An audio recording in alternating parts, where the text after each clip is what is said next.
গাজীপুর জেলার শ্রীপুর উপজেলার ভিটিপাড়া গ্রামের যুবক আবু তাহের মুরগি পালন ও মাছ চাষ করে মাসের তার বর্তমান আয় ৩ থেকে ৪ লক্ষ টাকা।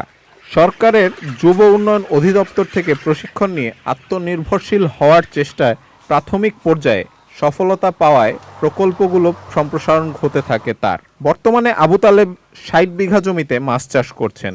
এছাড়াও হাঁস মুরগির ডিম দিচ্ছে ৩০,০০০। চতুর সাইড ময়লা পরিষ্কার করি এবং 2 বেলা খাবার দিই। ছোট থেকে মনে করেন যে আমি এই ব্যবসার মধ্যে আছি। বেকার আছিলাম, আমরা অনেক অভাবে আছিলাম, যার ফলে আমরা পোলট্রি আমরা অনেক ভালো আছি। কারণ আমাদের বাচ্চারা চলে পড়া করাইতেছি। তার হাত ধরে এলাকায় মাছ ও মুরগি পালনের উদ্যোক্তা হয়েছেন 50 জনেরও বেশি।